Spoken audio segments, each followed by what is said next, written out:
সকলকে ওয়েলকাম আরেকটি নতুন ক্লাসে। এখানে আমরা অঙ্ককে খুব সহজে রিয়েল লাইফের সঙ্গে কানেক্ট করে বোঝার চেষ্টা করি। আশা করি তোমাদের ক্লাসটি পছন্দ হবে এবং সহজেই কিন্তু এই ক্লাসটি বুঝতে পারবে।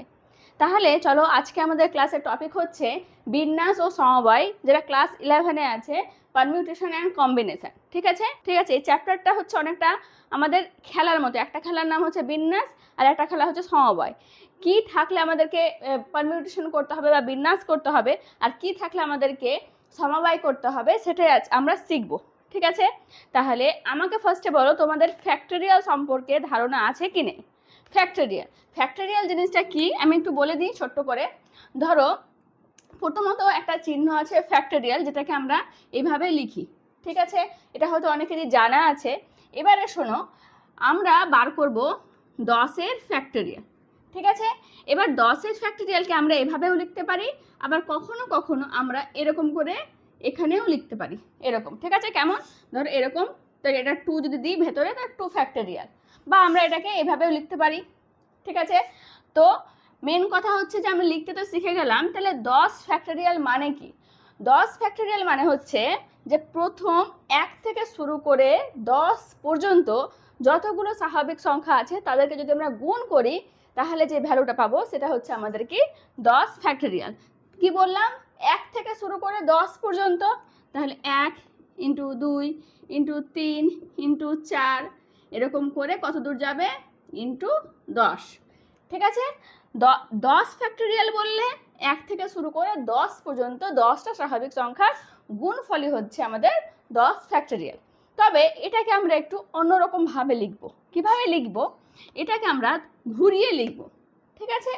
যেমন 10 into 9 into 8 into 7 into 6 into 5 into 4 into 3 into 2 into 1। কেন এভাবে লিখছি? এটা লেখার পেছনে একটা খুব বড় কারণ আছে। কারণটা হচ্ছে, যখন আমরা পরবর্তীকালে ফ্যাক্টরিয়ালের বিভিন্ন অঙ্ক করব, তখন কিন্তু এইভাবে যদি আমরা ঘুরিয়ে লিখি নাম্বারগুলোকে, তো আমাদের কিন্তু সলভ করাটা খুব ইজি হবে। ঠিক আছে। তাহলে আমরা এখন থেকে এভাবেই লেখার প্র্যাকটিস করব। তাহলে 10 ফ্যাক্টরিয়াল মানে কি? 10 থেকে শুরু করব এবং এক এক করে নাম্বারগুলো কমবে। 10 থেকে 9, 9 থেকে 8, এক এক করে কমে আমাদের 1 পর্যন্ত গেল। ঠিক আছে। আচ্ছা, এবার যদি আমি বলি ফ্যাক্টরিয়াল 6, তাহলে কি হবে একটু তোমরা নিজেরা বলার চেষ্টা করো। 6 ফ্যাক্টরিয়াল বলেছে, এটা 6 থেকে শুরু করব। 6 ইন্টু 1 কম মানে factorial 5 into 4 into 2 3 into 2 into 1। ঠিক আছে। এটার যে ভ্যালুটা হচ্ছে সেটা হচ্ছে ফ্যাক্টরিয়াল 6। এবারে ধরলাম আমি ফ্যাক্টরিয়াল n।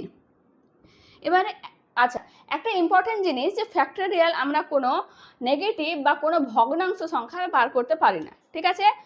এবারে দেখো, এখানে আছে n ফ্যাক্টরিয়াল, তো nটা অবশ্যই একটা হোল নাম্বার, মানে 0 হতে পারে, 1 হতে পারে, 2 হতে পারে, যে কোনো কিছু হতে পারে। তাহলে n ফ্যাক্টরিয়াল বলেছে, তাহলে এটাকে আমরা কিভাবে লিখতে পারবো? n থেকে তাহলে শুরু করব। আচ্ছা, n হলো, পরের নাম্বারটা কি হবে? 1 কম হবে অবশ্যই, তাহলে n মাইনাস 1। তারপরের নাম্বারটা এর থেকে 1 কম হবে, তাহলে ইন্টু n মাইনাস 2। এই করে এক এক করে কমতে কমতে কত দূর অবধি যাবে? 1 অবধি যাবে। ঠিক আছে। এবারে 2n তার ফ্যাক্টরিয়াল যদি আমরা লিখি, তাহলে এটা কি করব? ফার্স্টে 2n লিখলাম, ইন্টু এর থেকে 1 কম মানে 2n minus 1 into 2n minus 2 into করে ডট ডট করে 1 অবধি গেলাম। ঠিক আছে। তাহলে দেখো যে আমরা কিন্তু খুব সুন্দর করে ফ্যাক্টরিয়ালটা ভাঙতে শিখলাম। সকলে এই অবধি বুঝতে পেরেছো কিনা আমাকে একটু কমেন্টে বলো। এবারে দেখো যে এটা আমরা কেন শিখছি, কারণ আমাদের যে বিন্যাস এবং সমবায় আছে সেখানে কিন্তু আমাদেরকে বারবার করে ফ্যাক্টরিয়ালের ইউজ হবে। ঠিক আছে। আমরা একটা ফ্যাক্টরিয়ালে ভাঙার চেষ্টা করব। আমি একটা নাম্বার দিলাম, ধরো ফ্যাক্টরিয়াল 6 বাই ফ্যাক্টরিয়াল 4। ঠিক আছে। এটা ধরো একটা ফ্যাক্টরিয়াল এভাবে আছে। আমি বললাম ভগ্নাংশ সংখ্যার ফ্যাক্টরিয়াল হয় না, মানে 6/4 ইজ ইকুয়াল টু কত হচ্ছে? 3/2। এর আমরা ফ্যাক্টরিয়াল বার করতে পারবো না, কিন্তু এটা ভগ্নাংশের ফ্যাক্টরিয়াল নেই। এটা ওপরে 6-এর ফ্যাক্টরিয়াল আছে আর নিচে 4-এর ফ্যাক্টরিয়াল আছে, দুটো কিন্তু আলাদা আলাদা হয়ে আছে। ঠিক আছে। 6/4 তার ফ্যাক্টরিয়াল হবে না, কিন্তু 6 ফ্যাক্টরিয়াল বাই 4 ফ্যাক্টরিয়াল এটা কিন্তু নর্মাল হওয়াটা। এটার ভ্যালুটা কি? এটা আমাদেরকে বার করতে হবে, ঠিক আছে। তো বার করি, ধরো এখানে 6 ফ্যাক্টোরিয়াল মানে কত, 6 into 5 into 4 into 3 into 2 into 1। 4 factorial মানে কত, 4 ইন্টু 3 ইন্টু 2 ইন্টু 1। আমরা এটাকে এভাবেও লিখতে পারি, আর একটু সুন্দর করে আমরা লিখতে পারি কিভাবে, দেখো এটা দেখো উপরে 6 ফ্যাক্টোরিয়াল আছে, নিচে 4 ফ্যাক্টোরিয়াল আছে। আমরা এখান থেকে এটা করার চেষ্টা করছি, ঠিক আছে। নিচেরটাকে আমরা সেম রাখলাম, এটাকে আমরা ভাঙলাম না। এখন ওপরেটাকে কি করব, 6 করলাম ইন্টু 5 করলাম ইন্টু কি আসবে, 4 ইন্টু 3 ইন্টু 2 ইন্টু 1। তার মানে 4 থেকে শুরু করে 1 পর্যন্ত আসছে, এক এক করে কম হয়ে। তার মানে দেখো তো এটার ভ্যালু কি ফ্যাক্টোরিয়াল 4? অবশ্যই এটার ভ্যালু ফ্যাক্টোরিয়াল 4 হচ্ছে। তাহলে এটা আমরা লিখতে পারবো। তাহলে এটা কেটে গেল, তাহলে এটা 5 6 30। তাহলে দেখো আমরা যদি এভাবে লিখি তাহলে ইজিলি আমাদের ভ্যালুটা বেরিয়ে যাচ্ছে। আমাদেরকে এটা আর এটা এত বড় ক্যালকুলেশনটা করার কোনো মানে হয় না। এই ধরনের ব্যাপারগুলোর জন্য কিন্তু আমাদের ফ্যাক্টোরিয়ালে খুব ব্যবহার হয়ে থাকে, ঠিক আছে। আচ্ছা, এখানে আমরা খুব দুটো ইম্পর্টেন্ট জিনিস জানবো, যেটা কিন্তু আমাদের জানলে আমাদের ফ্যাক্টোরিয়ালের ধারণাটা কমপ্লিটলি জানা হয়ে যাবে, ঠিক আছে। একটা কি, একটা হচ্ছে আমাদের যে 0 ফ্যাক্টোরিয়াল মানেও হচ্ছে 1, আর 1 ফ্যাক্টোরিয়াল মানেও হচ্ছে 1। এটা কিন্তু আমাদেরকে মনে রাখতে হবে, এবং এটা কিন্তু ভীষণভাবে ইম্পর্টেন্ট, এটা ভুললে চলবে না, ঠিক আছে। 0 factorial is equal to 1, 1 factorial is equal to 1। আচ্ছা, 1 ফ্যাক্টোরিয়াল মানে হচ্ছে, দেখো 1 ফ্যাক্টোরিয়াল মানে কত, 1 ফ্যাক্টোরিয়াল মানে 1 থেকে শুরু করব এবং এক এক করে কমাতে কমাতে আমরা 1 অবধি নিয়ে যাব, কিন্তু এখানে তো 1 অবধি অলরেডি চলে আসছে। তাহলে 1 ফ্যাক্টোরিয়াল ইজ ইকুয়াল টু 1 আমরা ইজিলি বুঝতে পারলাম।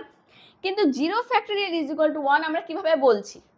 তো যদিও এটা আমাদের পরীক্ষাতে আসবে না যে 0 ফ্যাক্টোরিয়াল ইজ ইকুয়াল টু আমরা 1 কি করে বলছি, কিন্তু আমরা একটু দেখব, কারণ আমাদেরকে তো জানতে হবে যে 0 ফ্যাক্টোরিয়াল ইজ ইকুয়াল টু 1টা কি করে হচ্ছে, তাই না? তাহলে চলো এখানে একটু আমরা দেখে নিই ছোট্ট করে যে 0 ফ্যাক্টোরিয়াল ইজ ইকুয়াল টু 1 কিভাবে হচ্ছে।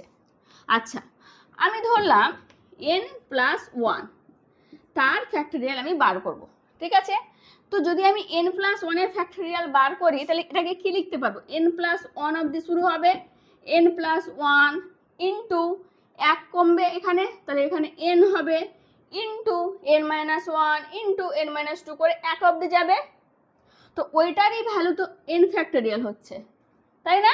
তাহলে n প্লাস 1 ফ্যাক্টোরিয়ালকে আমরা কি লিখতে পারবো, n plus 1 into n factorial. এবারে যদি আমরা n ইজ ইকুয়াল টু 0 বসাই, এখানে n ইজ ইকুয়াল টু আমরা 0 বসালাম, তাহলে কি আসবে, এটা 1 ফ্যাক্টোরিয়াল এলো, ইজ ইকুয়াল টু এখানে 0 মানে 1 ইন্টু এখানে 0 ফ্যাক্টোরিয়াল।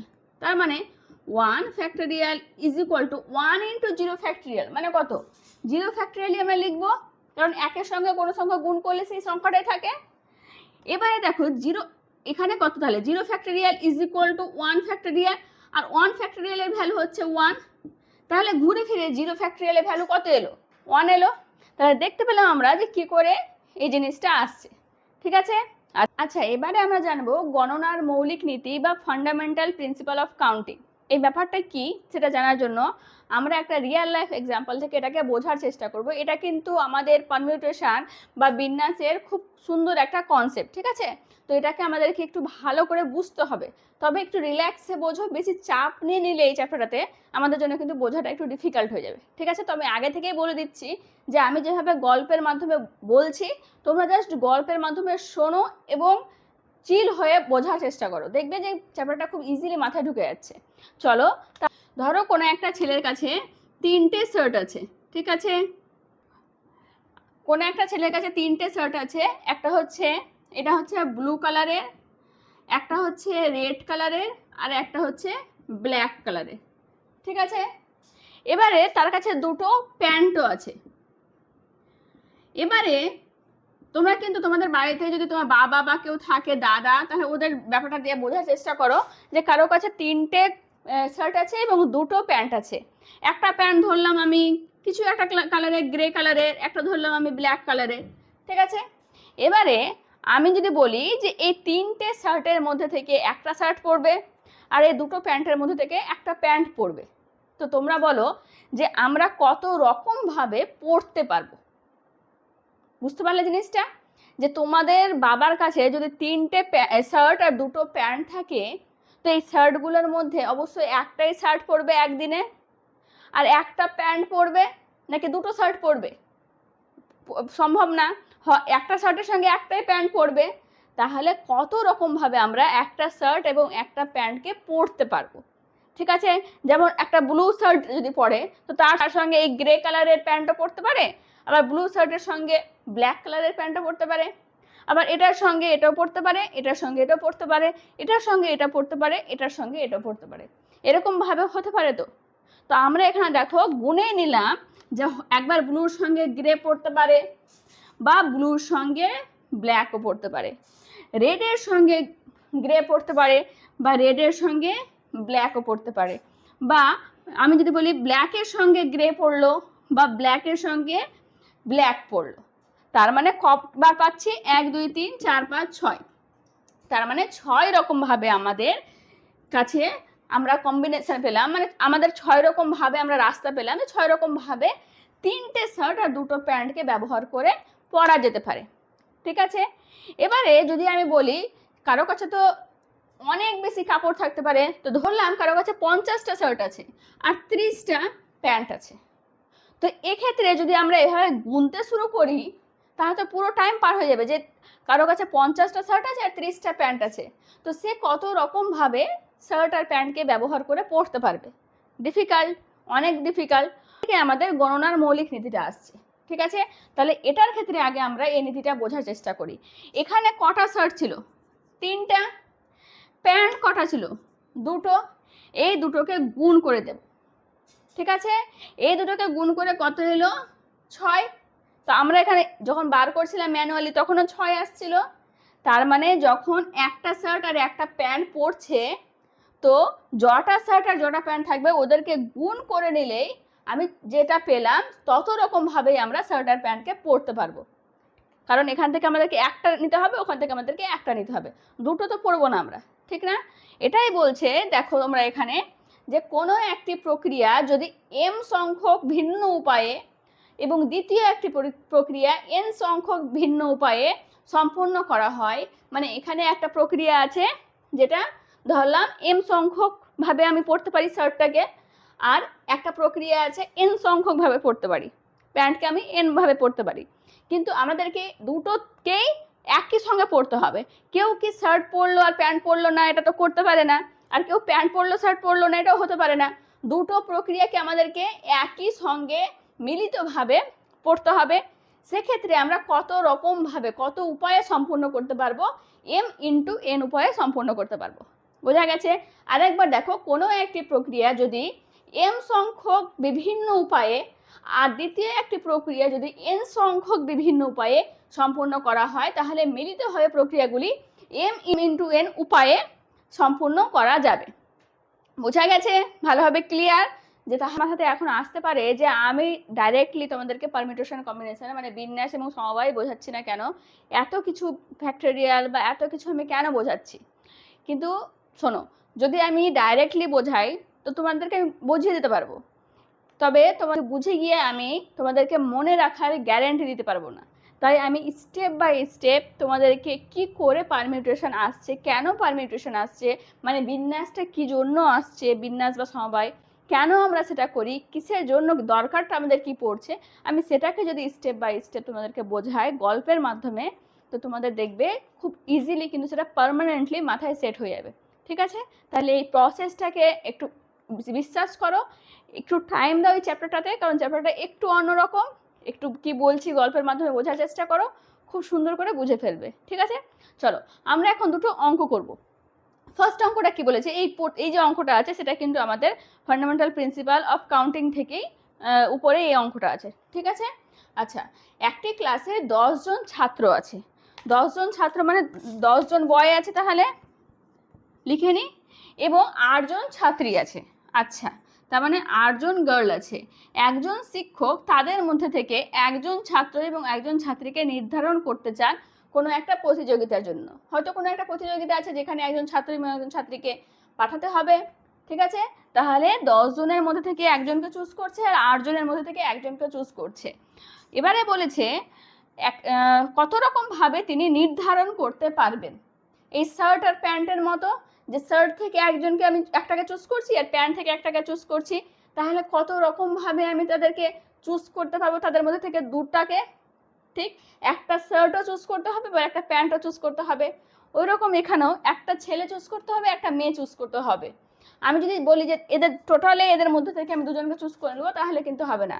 আমাদেরকে এখান থেকেও একজনকে চুজ করতে হবে আর এখান থেকেও একজনকে চুজ করতে হবে। তাহলে কত রকম ভাবে আমরা তাদেরকে চুজ করতে পারবো, কত রকম ভাবে চুজ করতে পারবো। আমরা তো ফর্মুলাটা আগের শিখে নিলাম যে যদি কোনো একটা প্রক্রিয়া m ভাবে সম্পূর্ণ হয় আর দ্বিতীয় একটি প্রক্রিয়া n ভাবে সম্পূর্ণ হয়, তাহলে একত্রিতভাবে তাদের সেই প্রক্রিয়াটা m × n ভাবে সম্পূর্ণ হবে। তার মানে আমরা 80 রকম ভাবে নির্ধারণ করতে পারবো 10 জন ছাত্র থেকে একটা ছাত্রকে এবং 8 জন ছাত্রী থেকে একটা ছাত্রীকে। বোঝা গেছে? এবারে আশা করি যে এই কনসেপ্টটা ক্লিয়ার হলো তোমাদের। চলো এবার আমরা এক স্টেপ এগোবো। ঠিক আছে, এটাতে কি বলেছে একটু সুন্দর করে বেসিক কোয়েশ্চেনে মাথা না ঘামিয়ে আমি কি করছি আর কিভাবে লিখছি সেটা কিন্তু দেখো। ঠিক আছে, একটি স্কুলে 36 জন শিক্ষক শিক্ষিকার মধ্যে একজনকে প্রিন্সিপাল এবং একজনকে ভাইস প্রিন্সিপাল বানানো হবে। ধরো তোমাদের স্কুল আছে যেখানে 36 জন শিক্ষক বা শিক্ষিকা আছে। এবারে তাদের মধ্যে থেকে একজনকে বানানো হবে কি প্রিন্সিপাল আর একজনকে বানানো হবে ভাইস প্রিন্সিপাল।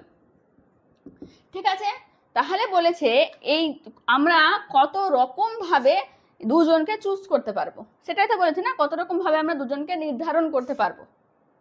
এটাতে কি ছিল, এটাতে ছিল দুটো আলাদা আলাদা, একটা ছিল ছাত্রদের থেকে একজনকে নিচ্ছিলাম আর একটা ছাত্রীদের মধ্যে থেকে একজনকে নিচ্ছিলাম, দিয়ে আমরা দুজনকে নিচ্ছিলাম। কিন্তু এখানে বলেছে যে না, আমাদের শিক্ষক শিক্ষিকাকে মোট বলে দিয়েছে যে 36 জন শিক্ষক শিক্ষিকা আছে, কিন্তু সেখান থেকে আমাদের পোস্টটা আলাদা, একটা হচ্ছে প্রিন্সিপালের পোস্ট, একটা হচ্ছে ভাইস প্রিন্সিপালের পোস্ট। তাহলে আমরা কত রকম ভাবে প্রিন্সিপাল এবং ভাইস প্রিন্সিপালের জন্য দুজনকে চুজ করতে পারবো। ঠিক আছে, ধরলাম যে 3, 4 এরকম করে 36 জন আছে। ঠিক আছে, তো আমি একজন 1 নম্বরে যে আছে তাকে আমি প্রিন্সিপালে যদি চুজ করে নিই, তাহলে 3 নম্বরটাকে ভাইস প্রিন্সিপালে চুজ করে নিলাম, বা 1 নম্বরটাকে যদি আমি প্রিন্সিপালে চুজ করি, তাহলে ধরো 7 নম্বরটাকে আমি ভাইস প্রিন্সিপালে চুজ করলাম। এরকম যে কোনো রকম ভাবে দুজনের জোড়া আমরা করতে পারবো। তাহলে এটাই বলেছে যে কত রকম ভাবে আমরা দুজনের জোড়া তৈরি করতে পারবো। আচ্ছা শোনো, এই ধরনের অঙ্কগুলো করার জন্য আমরা একটু বোঝার চেষ্টা করব খুব ইজিলি। এখানে দেখো আমি কি বলছি, কটা পোস্ট আছে, দুটো, একটা প্রিন্সিপালের আর একটা ভাইস প্রিন্সিপালের। তো দুটো পোস্ট আছে, আমি দুটোকে লিখলাম মানে আঁকলাম। এই পোস্টটা হচ্ছে ধরো প্রিন্সিপালের আর এই পোস্টটা হচ্ছে ধরো ভাইস প্রিন্সিপালের। ঠিক আছে, এবারে তোমরা বলো, তোমরা অঙ্কের মতো করে ভাবার চেষ্টা করো না, এখানে তোমরা নর্মালি আমার সঙ্গে গল্প করো যে তোমরা বলো যে 36 জন আছে টোটালে, ধরলাম প্রিন্সিপালের জায়গাতে কে কে বসতে পারে। 36 জনের মধ্যে প্রিন্সিপালের যে জায়গাটা আছে এখানে আমি কাকে জায়গা দিতে পারি, যে কাউকে জায়গা দিতে পারি, যে 1 নম্বরে আছে, যে 2 নম্বরে আছে, যে 3 নম্বরে আছে, আমি যে কাউকে জায়গা দিতে পারি। তার মানে এই ঘরটাতে 36 জনের মধ্যে যে কেউ বসতে পারে। তাহলে এখানে আমরা 36 রকম ভাবে কাউকে না কাউকে বসাতে পারি, পারি তো? এ অবধি ক্লিয়ার? এবারে তোমরা বলো এখানে আমরা কত রকম ভাবে কাউকে বসাতে পারবো ভাইস প্রিন্সিপাল। একজন এখানে বসে গেল, 36 জনের মধ্যে থেকে একজন এখানে বসে গেল প্রিন্সিপালের জায়গাতে, প্রিন্সিপালের পোস্টটাতে একজন বসে গেল, বাকি কতজন থাকলো 35 জন। তাহলে 35 জনের মধ্যে থেকে এবার আমরা এখানে বসাতে পারবো 35 রকম ভাবে, কারণ যে প্রিন্সিপাল হয়ে গেছে সে কি আর ভাইস প্রিন্সিপাল হবে? একটাই তো পোস্ট পাবে, হয় প্রিন্সিপালের না হয় ভাইস প্রিন্সিপালের। তো যাকে আমরা প্রিন্সিপালের পোস্টে বসিয়ে দিয়েছি তাকে তো বাদ দিয়ে আমরা ভাইস প্রিন্সিপালের পোস্টের জন্য গুনবো। তো 36 প্রথমে প্রিন্সিপালের পোস্টের জন্য আমরা 36 জনের মধ্যে থেকে একজনকে পছন্দ করলাম, করে একে ধরলাম বসিয়ে দিলাম। ঠিক আছে, এ এখানে বসে গেল, বাকি কতজন থাকলো? বাকি থাকলো 35 জন। তাহলে 35 জনের মধ্যে থেকে আমরা যে কাউকে এখানে বসাতে পারবো 35 রকম ভাবে। আচ্ছা এবারে দেখো এইটা যেটা আমরা পেলাম এটাকে আমরা এবার এইরকমভাবে তৈরি করে নিলাম। কীরকমভাবে দেখো, প্রিন্সিপালের জন্য বসতে পারে 36 জন, মানে প্রিন্সিপালের পোস্টে আমরা 36 রকমভাবে কাউকে না কাউকে বসাতে পারি। আর ভাইস প্রিন্সিপালের জায়গাতে আমরা 35 রকমভাবে কাউকে না কাউকে বসাতে পারি। তাহলে আমাদেরকে কি আলাদা আলাদা মানে তৈরি করতে হবে? আমাদেরকে তো একসঙ্গে তৈরি করতে হবে। তাহলে দুজনকে মিলিতভাবে তৈরি করার জন্য কি করতে হবে? m × n গুণ করতে হবে। তাহলে এটা এলো কি 36 × 35। তার মানে আমরা 36 জনের মধ্যে থেকে একজনকে প্রিন্সিপাল আর একজনকে ভাইস প্রিন্সিপাল তৈরি করার জন্য 36 × 35 রকমভাবে আমরা সিলেক্ট করতে পারবো দুজনকে। বোঝা গেছে? আর একবার আমি তোমাদেরকে বলে দিই, এটাতে কোনো প্রবলেম নেই। এটা দেখো, 36 জন ছিল, 36 জনের মধ্যে থেকে আমাকে একজনকে প্রিন্সিপালের পোস্ট দিতে হবে, একজনকে ভাইস প্রিন্সিপালের পোস্ট দিতে হবে। তো আমি দুটো ঘর করলাম। প্রথম ঘরে 36 জনের মধ্যে থেকে কে বসতে পারে, কাকে আমি বসাতে পারি? যে কাউকে বসাতে পারি, এককেও বসাতে পারি, যে 7 নম্বরে আছে তাকেও বসাতে পারি, যে 5 নম্বরে আছে তাকেও বসাতে পারি, 36 রকমভাবে আমি বসাতে পারি। তাই 36টা লিখলাম। যে বসে গেল সে তো আর ভাইস প্রিন্সিপালের জায়গাটা বসবে না, তাহলে বাকি কতজন থাকলে? 35 জন। তাহলে এখানে আমরা 35 রকমভাবে বসাতে পারি ভাইস প্রিন্সিপালের জায়গাতে। তো এই প্রিন্সিপালের ঘটনাটা ঘটাতে পারছি আমরা 36 রকমভাবে, ভাইস প্রিন্সিপালের ঘটনাটা ঘটাতে পারছি আমরা 35 রকমভাবে। তাহলে দুটো ঘটনা একসঙ্গে ঘটাতে হবে, কারণ প্রিন্সিপালও বানাতে হবে, ভাইস প্রিন্সিপালও বানাতে হবে, জামাও পরতে হবে, প্যান্টও পরতে হবে। তাহলে একসঙ্গে ঘটানোর জন্য তখন আমাদেরকে কিন্তু এই দুটোকে গুণ করে দিতে হবে। ঠিক আছে? তাহলে এত রকমভাবে আমরা কিন্তু দুজনকে নির্ধারণ করতে পারবো 36 জনের মধ্যে থেকে। বোঝা গেছে? আচ্ছা, এবারে আগের কনসেপ্ট থেকে আমরা আরেকটা জিনিস জানবো, সেটা হচ্ছে তোমরা বলো যে এক অঙ্কের সংখ্যা আমাদের কাছে কতগুলো থাকে? 0, 1, 2, 3, 4, 5, 6, 7, 8, 9, 1, 2, 3, 4, 5, 6, 7, 8, 9, 10। এক অঙ্কের সংখ্যা আমাদের থাকে কি? আমাদের কাছে 10টা।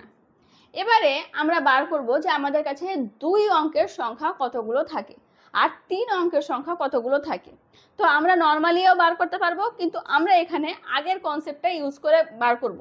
যেভাবে আমরা 36 জন শিক্ষক শিক্ষিকা থেকে দুজনকে চুজ করলাম, ওরকমই আমরা এই 10টা নাম্বারকে, এই যে 10টা নাম্বার আছে এক অঙ্কের, এদেরকে ব্যবহার করেই তো আমরা যে কোনো নাম্বার বানাতে পারি। যদি আমরা কোনো 2 অঙ্কের সংখ্যা বানাই, 3 অঙ্কের সংখ্যা বানাই, 5 অঙ্কের সংখ্যা বানাই, যাই সংখ্যা বানাই না কেন, এই 10টা নাম্বার ছাড়া আর অন্য কারোকে আমরা ব্যবহার করি না। তাহলে এই 10টা নাম্বার থেকে আমাদেরকে কি 2 অঙ্কের সংখ্যা চেয়েছে। ঠিক? তাহলে দুটো ঘর দিলাম। বোঝো, এটা কিন্তু খুব ইম্পর্টেন্ট একটা জিনিস আমি বোঝাচ্ছি, আগের কনসেপ্টের মতোই। তাহলে আমি 2 অঙ্কের একটা সংখ্যা বানাবো, যে আমরা কতগুলো 2 অঙ্কের সংখ্যা তৈরি করতে পারছি এই 10টা নাম্বার থেকে। ঠিক আছে? আচ্ছা, তাহলে এখানে কেউ বসতে পারে, আবার এখানে কেউ বসতে পারে। এখানে কতজন বসতে পারবে বলো? এখানে কতজন আছে? 10 জন। তাহলে 10 জনের মধ্যে থেকে যে কেউ এখানে বসতে পারে। কিন্তু যদি আমি এখানে 0কে বসিয়ে দিই আর এখানে ধর আমি 2 বসালাম, তাহলে এটা 2 অঙ্কের থাকলো কি? 0, 2। এটা মানে কি? 2। তাহলে এটা এক অঙ্কেরই হয়ে গেল। তার মানে আমরা প্রথমে 0কে বসাতে পারবো না। ঠিক? তো যদি প্রথমে আমি 0কে বসাতে না পারি, তাহলে বাকি আর কটা থাকলো? 9টা। তাহলে 9টার মধ্যে যে কেউ এখানে বসতে পারে। ঠিক? কিন্তু এই জায়গাতে এককের ঘরে, দশকের ঘরে তাহলে 9টা সংখ্যার মধ্যে, এই 9টা সংখ্যার মধ্যে যে কেউ বসতে পারে। কিন্তু এককের ঘরে 0 বসতে পারে। 1 বসালাম আমি এককের ঘরে, দশকের ঘরে আমি 1 বসালাম, আর এককের ঘরে আমি 0 বসালাম, বসতে পারে। এখানে আমি 3 বসালাম, এখানে আমি 0 বসালাম, বসতে পারে। তাহলে এই এককের ঘরে যে কোনো নাম্বার বসতে পারে এই 10টার মধ্যে। তার মানে এখানে আমরা 10 রকমভাবে নাম্বারকে বসাতে পারি। ঠিক আছে? এবারে দেখো যে দশকের ঘরের সংখ্যাটা যেটা আমরা বসাবো, সেখানে আমাদেরকে 9 রকমভাবে আমরা সংখ্যা বসাতে পারি এটির মধ্যে থেকে। আর এখানে আমরা 10 রকমভাবে সংখ্যা বসাতে পারি। এবারে যখন 2 অঙ্কের সংখ্যা বানাবো, তখন এই দুটো ঘটনাকে একই সঙ্গে ঘটতে হবে। আর একই সঙ্গে ঘটার জন্য আমাদেরকে কি করতে হবে? 9 × 10 মানে 90টি। তার মানে আমাদের কাছে 2 অঙ্কের সংখ্যা আছে 90টি। ঠিক আছে, আমরা এমনিও বার করতে পারবো 11 10 11 12 13 করে করে করে করে আমরা 99 অবধি 99 অবধি গুনি, আমাদের কিন্তু 90টাই আসবে। ঠিক আছে, তাহলে আমরা এইখান থেকে কি করে 90টা বলতে পারলাম, বুঝতে পারলে? 3 অঙ্কেরটা আমি এবার বার করব, দিয়ে দেখবো, তাহলে আরও কিন্তু ক্লিয়ার হয়ে যাবে। ঠিক আছে, আচ্ছা এবারে এই যে 10টা সংখ্যা আছে সেখান থেকে আমরা 3 অঙ্কের সংখ্যা বার করব। 3 অঙ্কের সংখ্যা বানানোর জন্য আমাদেরকে 3টে পজিশন লাগবে, একটা এককের, একটা দশকের, একটা শতকের। এবারে তোমরা বলো শতকের ঘরে কটা সংখ্যা বসতে পারে? শতকের ঘরে সবাই বসতে পারে, কিন্তু 0 বসতে পারবে না, কারণ শতকের ঘরে যদি আমরা 0 বসিয়ে দিই, এখানে ধরো 2 বসালাম, এখানে 3 বসালাম, তাহলে 0 23, তাহলে এটা তো 23 এলো, 0 তো আগের কোনো ভ্যালু নেই, তাহলে আগেরটার মতো আমরা কিন্তু শতকের ঘরে 0কে বসাতে পারবো না, কিন্তু বাকি এই 9টার মধ্যে যে কাউকে বসাতে পারি। তার মানে শতকের ঘরটাতে 9টা সংখ্যা বসতে পারে। দশকের ঘরটাতে কে বসতে পারবে? যে কেউ বসতে পারে এই 10টার মধ্যে, তাহলে 10টার মধ্যে যে কেউ বসতে পারে, আর এখানেও 10টার মধ্যে যে কেউ বসতে পারে। সংখ্যাগুলো কিন্তু রিপিটও করতে পারে, যেমন ধরো 2, এখানে 2 বসালাম, আর এখানে 3 বসালাম, এখানে 3 বসালাম, 2 4 4 বসালাম, তো মানে এই দুটো সংখ্যা সেম সেমও হতে পারে, পারে তো। তাহলে কিন্তু আমাদের 10টা সংখ্যাই এখানে বসতে পারবে, আর এখানে 10টা সংখ্যাই বসতে পারবে। ঠিক, এবারে এই ঘটনাটা ঘটছে 9 বার, এই ঘটনাটা ঘটছে 10 বার, আর এই ঘটনাটা ঘটছে 10 বার। 3টে ঘটনাকে একই সঙ্গে ঘটাতে হবে, মানে 3টে জিনিস তো একই সঙ্গে বসবে না। আমাদের যদি 3 অঙ্কের সংখ্যা আমরা বানাই, তো আমাদের এককের ঘরের নাম্বারটাও লাগবে, দশকের ঘরের নাম্বারটাও লাগবে, শতকের ঘরের নাম্বারটাও লাগবে। তাহলে আমরা কি পাবো? একটা 3 অঙ্কের সংখ্যা পাবো। তাহলে এটা এটা এটা একই সঙ্গে ঘটবে, একই সঙ্গে বসাতে হবে। তাহলে যে কোনো একটা জিনিস পি ভাবে ঘটছে, আর একটা ঘটনা ধরো কিউ ভাবে ঘটছে, আর একটা ঘটনা ধরো আর ভাবে ঘটছে, তাহলে তারা একসঙ্গে কত রকম ভাবে ঘটবে? পি ইন্টু কিউ ইন্টু আর করতে পারবো। ওই রকম এখানে এইটা এইটা এটা একসঙ্গে ঘটতে হবে, তাহলে 9 × 10 × 10 মানে 900টা। তাহলে আমাদের কাছে 3 অঙ্কের সংখ্যা আছে 900টা। ঠিক আছে, 100 থেকে আমরা শুরু করব, এটা একটা 3 অঙ্কের সংখ্যা, আর শেষ করব কোথায়? 999-এ। তাহলে এটা থেকে শুরু করে এই অবধি আমাদের কাছে 900টা সংখ্যা আছে। এখান থেকে কিন্তু আমরা ইজিলি বলে দিতে পারলাম। তোমরা বুঝতে পেরেছো? ঠিক আছে, এবারে আমরা কিন্তু এটার মাধ্যমে আমরা পারমিউটেশনে বা আমরা বিন্যাসে ঢুকছি। ঠিক আছে, আচ্ছা দেখো এখানে কি বলেছে, সিন্ডিকেট বলে একটা শব্দ আছে, শব্দের মানে নিয়ে তোমরা মাথা ঘামিও না, শব্দটা বলেছে সিন্ডিকেট। এখানে দেখো প্রত্যেকটা অ্যালফাবেটই কিন্তু আলাদা আলাদা আছে, দেখো এখানে কিন্তু কোনো অ্যালফাবেটে রিপিট নেই। ঠিক, যেমন ধরো নাফিসা, NAFISA, এখানে এটা কিন্তু দুবার আছে, সেক্ষেত্রে কিন্তু আমাদের প্রসেসিংগুলো বা পারমিউটেশন বিন্যাস এই ব্যাপারগুলো একটু আলাদা হবে, সেটা আমরা শিখব। কিন্তু এখন আপাতত আমরা যেগুলো ওয়ার্ডে প্রত্যেকটা অ্যালফাবেটই আলাদা আলাদা, সেগুলোকে নিয়েই আমরা কাজ করবো। ওই জন্য আমি এখানে একটা ওয়ার্ড নিয়েছি যেটা হচ্ছে সিন্ডিকেট, কিন্তু প্রত্যেকটা অ্যালফাবেটই আলাদা আলাদা আছে। ঠিক আছে, এখানে কটা আছে? 1 2 3 4 5 6 7 8 9, 9টা আছে। ঠিক আছে, আচ্ছা এবারে কি বলেছে এখানে দেখি, এই শব্দটির অক্ষরগুলির মধ্যে থেকে এটার এই শব্দতে যে 9টা আমাদের অ্যালফাবেট আছে, যে 9টা অক্ষর আছে, তার মধ্যে থেকে 4টা অক্ষর নিয়ে একটা বিন্যাস তৈরি করতে হবে। বিন্যাসটা কি এটাই বুঝবে। এবারে বিন্যাস তৈরি করতে হবে, তাহলে কতগুলো বিন্যাস পাবো যেটাতে আমাদের স্বরবর্ণ থাকবে না। ব্যাপারটা কি হলো একটু দেখি, হ্যাঁ এটা একটু মন দিয়ে শোনো। দেখো এখানে একটা ওয়ার্ড আছে এস, একটা ওয়ার্ড আছে ওয়াই, একটা আছে এন, একটা আছে ডি, একটা আছে আই, একটা আছে সি, এ, একটা টি, আর একটা ই। 1 2 3 4 5 6 7 8 9। ঠিক আছে, কোনো ব্যাপার না। এবার এটার মধ্যে আমাদের কিন্তু স্বরবর্ণ বা ভাওয়েল কোনটা কোনটা দেখো, এখানে ভাওয়েল হচ্ছে আই, এ আর ই, এই 3টা হচ্ছে ভাওয়েল, আর তো কিছু ভাওয়েল নেই। আর স্বরবর্ণ আছে কি? নেই। এবারে বাকি কে থাকলো? বাকি 1 2 3 4 5 6, 6টা আমাদের সংখ্যা বাকি থাকলো, মানে অক্ষর বাকি থাকলো। এই 6টা অক্ষর থেকে আমাদেরকে 4টা অক্ষরের একটা বিন্যাস বানাতে হবে। তো বিন্যাসটাকে এখন তোমরা বাদ দাও, ঠিক আছে? বিন্যাস তোমাদেরকে বানাতে হবে না। আমি তোমাদেরকে বলছি যে এই যে 6টা আমাদের কাছে অক্ষর আছে অ্যালফাবেট, এই 6টা থেকে আমাদেরকে আমরা যেভাবে 3টা সংখ্যার, আমাদের 3টা ডিজিটের আমরা কি করলাম, সংখ্যা বার করলাম, 2টো ডিজিটের সংখ্যা বার করলাম, এখানে আমরা 4টে অক্ষর দিয়ে আমরা বানাবো একটা ওয়ার্ড, ঠিক আছে? 4টা দিয়ে, ঠিক আছে? কিন্তু এখানে আমাদের কাছে কতজন ছিল? 10 জন ছিল। 10 জনের মধ্যে থেকে আমরা এখানে বসালাম যে কে কোথায় বসতে পারে, আর তারপরে আমরা গুণ করলাম। এখানে কিন্তু আমরা 6 জনের মধ্যে থেকে বসাবো, কারণ যে আমাদেরকে আগেই বলে দিয়েছে যে ভাওয়েল থাকবে না, তাই ভাওয়েলগুলোকে বাদ দিয়ে দিলাম আগে, ঠিক আছে? এবারে আমরা একটা 4টা লেটারের 4টা অ্যালফাবেটের আমরা কিন্তু এক শব্দ বানাবো, এবং কতগুলো শব্দ তৈরি হচ্ছে আগে দেখবো, ঠিক আছে? আচ্ছা, এখানে তোমরা ভাবতে পারো যে এখানে তো বিন্যাস বলেছে, আর আমি শব্দ বানাবো কেন বলছি, বুঝতে পারবে। দেখো, তাহলে তোমরা বলো এই পজিশনে কতজন বসতে পারে? এই পজিশনে 1 2 3 4 5 6, এই 6 জনের মধ্যে কতজন বসবে? 6 জনের মধ্যে 6 জন যে কেউ বসতে পারে, ঠিক? এখানে কতজন বসবে? এখানে যে বসে গেছে, সে আর এখানে বসবে কি? তাহলে আমরা 4টা অক্ষরে 6টার মধ্যে থেকে নিব, তার মানে 4টা ঘরে বসাবো। তো যে এই ঘরে বসে গেল, সে আর এই ঘরে কি করে বসবে? কারণ আমাদের কাছে তো এই 6টাই আছে, সি তো আর দুবার নেই যে আমরা দুবার বসিয়ে দিতে পারবো, ঠিক? তাহলে এখানে এই পজিশনের জন্য তাহলে কটা বাকি থাকলো? 5 জন বাকি থাকলো। যেভাবে আমরা দেখো যে যখন 36টা শিক্ষক শিক্ষিকা নিয়ে মধ্যে 2 জনকে চুজ করছিলাম, তখন প্রথমে 36 জনকে নিলাম, তারপরে যে প্রথম পজিশনে বসে গেল, তাহলে পরে একজনকে বাদ দিয়ে 35 জনকে আমরা নিলাম কিনা? এখানে কিন্তু ওই রকম ব্যাপারটা হচ্ছে।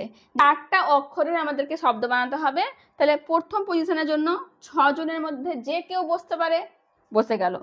কিন্তু এই পজিশনের জন্য একজন তো এখানে বসে গেছে, তাহলে ও তো আর এখানে বসবে না, তাহলে এইখানে 5 জন বসতে পারে। তাহলে 6 জনের মধ্যে থেকে 2 জন বসে গেল, তার মানে এখানের জন্য তাহলে কতজন বাকি থাকলো? 4 জন বাকি থাকলো। তার মানে 4 জনের মধ্যে থেকে যে কেউ বসতে পারে। 3টে জায়গাতে 3 জন বসে গেছে, আছে এখানে 6 জন। তো 6 জনের মধ্যে থেকে 3 জন বসে গেছে, বাকি থাকলো 3 জন। 3 জনের মধ্যে থেকে যে কেউ এখানে বসতে পারে। তার মানে 4টা অক্ষর দিয়ে আমরা কতগুলো শব্দ তৈরি করব? এটা ইনটু এটা ইনটু এটা ইনটু এটা, ঠিক? মানে 6 × 5 × 4 × 3, এত রকম ভাবে আমরা শব্দ তৈরি করতে পারি। বোঝা গেছে? শব্দটি দিয়েছে, সেখান থেকে আমাদেরকে একটা শব্দ বানাবো। ফার্স্টে আমরা বিন্যাসটা কেমন ভাবতে হবে না, শব্দ বানাবো যার ক্ষেত্রে 4টা অক্ষর থাকবে, কারণ 4টা অক্ষরকে নিতে বলেছে। এমন ভাবে অক্ষরগুলো থাকবে যেন তাদের মধ্যে কেউ স্বরবর্ণ বা ভাওয়েল না থাকে। তো এই যে 9টা আমাদের কাছে অক্ষর আছে, সেখান থেকে আমাদেরকে 3টা ভাওয়েল আছে, তো আগে ওই 3টাকে বাদ দিয়ে দিলাম, বাকি কে থাকলো? 6টা। তাহলে এই 6টা অক্ষরের মধ্যে থেকে আমাদেরকে 4টা অক্ষরের একটা শব্দ বানাতে হবে, এবং কতগুলো আমরা শব্দ বানাবো সেটা আগে দেখবো, ঠিক আছে? আচ্ছা, তো এখানে এই পজিশনে কতজন বসতে পারে? 6 জন আছে। 6 জনের মধ্যে থেকে যে কেউ এখানে বসতে পারে। যে এখানে বসে গেল, তাকে কি আর আমি এখানে বসাতে পারবো? কারণ আমাদের কাছে বলে দিয়েছে যে কে কে আছে। তার মানে বাকি থাকলো 5 জন। তাহলে 5 জনের মধ্যে থেকে এখানে বসতে পারলো একজন, তাহলে 2 জন বসে গেল। 6 জন আছে, বাকি কতজন থাকলো? 4 জন। তাহলে 4 জনের মধ্যে থেকে কেউ একজন এখানে বসবে। তাহলে এই পজিশনের জন্য 4 রকম ভাবে আমরা কাউকে না কাউকে নিতে পারি। আর বাকি কে থাকলো? যখন 3 জন বসে গেল, বাকি থাকলো 3 জন, তাহলে এই পজিশনের জন্য 3 জন। তাহলে এর জন্য বসতে পারে 6 জন, এর জন্য বসতে পারে 5 জন, এর জন্য বসতে পারে 4 জন, এর জন্য বসতে পারে 3 জন। কিন্তু শব্দটা তৈরি করার জন্য তো আমাদেরকে 4টা পজিশনকে একসঙ্গে ঘটতে হবে। একসঙ্গে ঘটার জন্য আমাদেরকে এগুলোকে গুণ করতে হবে, আমরা শিখলাম। তাহলে এত রকম ভাবে আমরা শব্দ তৈরি করতে পারবো। এই শব্দ তৈরি করতে পারবো যে এত রকম ভাবে, এটাকে আমরা বলছি কি বিন্যাস, যে আমরা কত রকম ভাবে বিন্যাস তৈরি করতে পারবো, ঠিক আছে, বা পারমিউটেশন। কিন্তু এত লং প্রসেস না করে আমরা কিন্তু পারমিউটেশন বা বিন্যাসের মাধ্যমে ইজিলি বলে দিতে পারবো যে এখানে 6 জনের মধ্যে থেকে আমরা 4টা যদি অক্ষর নিই তাহলে কতগুলো শব্দ তৈরি হবে বা কতগুলো বিন্যাস তৈরি হবে। ঠিক আছে, কিভাবে?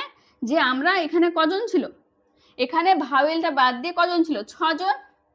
6 জনের মধ্যে থেকে নিতে কতজনকে হবে, 4 জনকে।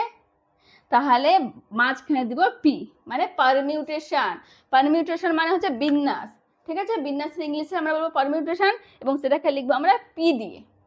এবারে এটাকে ভাঙবো কিভাবে, দেখো এখানে 6p4 আছে, তো উপরে লিখবো ফ্যাক্টোরিয়াল 6, আর নিচে লিখবো এটা থেকে এটাকে মাইনাস করবো। উপরেরটা কিন্তু অবশ্যই বড় হবে, কারণ আমরা বলেছি 6 জনের মধ্যে থেকে 4 জনকে নিতে হবে। তাহলে আমরা কাকে তৈরি করতে, কতজনকে তৈরি করতে পারছি, তাহলে 6টা উপরে বসলো, 4টা নিচে বসলো, তাহলে এখানে হবে 6 - 4 তার ফ্যাক্টোরিয়াল। ঠিক আছে, জেনারেল যে ফর্মুলাটা হচ্ছে সেটা হচ্ছে MPN যদি থাকে তাহলে factorial M by factorial M - N। ঠিক, এবারে এটা দেখো ফ্যাক্টোরিয়াল 6 আর নিচে ফ্যাক্টোরিয়াল 2। এবারে যদি এটাকে আমরা ভাঙি তাহলে 6 × 5 × 4 × 3 × 2 × 1, 2 × 1 কে আমরা ফ্যাক্টোরিয়াল 2 লিখতে পারি, আর নিচে ফ্যাক্টোরিয়াল 2, ফ্যাক্টোরিয়াল 2 কেটে গেল, তাহলে কে পড়ে থাকলো, 6 × 5 × 4 × 3, 6 × 5 × 4 × 3। এটাকে আমাদেরকে বলছে পারমিউটেশন। পারমিউটেশন মানে এবারে বোঝো তোমরা যে আমাদের কতগুলো সংখ্যা বা কতগুলো মানুষ বা কিছু না কিছু দিয়ে দিবে একটা মোট, এতজনের মধ্যে থেকে আমাদেরকে কিছু জনকে সিলেক্ট করতে হবে আগে। ঠিক আছে, আগে সিলেক্ট করতে হবে, তারপরে বসাতে হবে, মানে অ্যারেঞ্জমেন্ট করতে হবে। আগে সিলেক্ট করতে হবে, তারপর তাদেরকে সাজাতে হবে, অ্যারেঞ্জ করতে হবে। সিলেক্ট আর অ্যারেঞ্জ, সিলেক্ট আর অ্যারেঞ্জ, সেটাকে আমরা বলবো পারমিউটেশন। এখানে দেখো যে এই যে শব্দটা ছিল সেটার মধ্যে থেকে আমাদেরকে ফার্স্টে সিলেক্ট করতে হলো, কিন্তু আগে কন্ডিশন দিয়ে দিয়েছিল কি ভাওয়েল থাকলে চলবে না সেই শব্দগুলোর মধ্যে, তো ভাওয়েলকে আগেই বাদ দিয়ে দিলাম। তাহলে বাকি কজন থাকলো, 6 জন। 6 জনের মধ্যে থেকে আগে 4 জনকে সিলেক্ট করলাম, তারপরে তাদেরকে বসালাম। তাহলে সেটাকে আমরা লিখতে পারবো কি 6p4, এভাবে আমরা লিখতে পারবো যে 6 জনের মধ্যে থেকে 4 জনকে আমরা বসালাম, তাহলে কত রকম ভাবে বসাতে পারবো। এটাই হচ্ছে আমাদের পারমিউটেশন বা বিন্যাস। বুঝতে পেরেছো, বোঝা গেছে কিনা ক্লিয়ারলি? এরপরে আমরা কিন্তু পারমিউটেশনের উপরে বা বিন্যাসের উপরে আরো কতগুলো অঙ্ক করব, তাহলে তোমাদের কাছে এই ধারণাটা আরো বেশি ইজি হয়ে যাবে, এবং তারপরে আমরা সমবায় বা কম্বিনেশন নিয়ে আলোচনা করব। আর 2টো ক্লাস লাগবে, তাহলে তোমাদের এই পারমিউটেশন কম্বিনেশনটা খুব ইজিলি তোমরা বুঝে ফেলবে, এবং তারপরে আমরা আবার আমাদের যে সম্ভাবনার ক্লাসগুলো চলছে সেটা আমরা পরপর করব। ঠিক আছে, ভালো লাগলে অবশ্যই লাইক, শেয়ার এবং কমেন্ট করবে, এবং কোথাও যদি বুঝতে অসুবিধা হয় বা কোথাও যদি কোনো প্রশ্ন থাকে তাহলে আমাকে কিন্তু কমেন্ট বক্সে লিখে বলবে যে আমি এই জায়গাটা বুঝতে পারিনি, তাহলে আমি নেক্সট দিন ক্লাসে সেই ডাউটটা ক্লিয়ার করে দেবো। ঠিক আছে।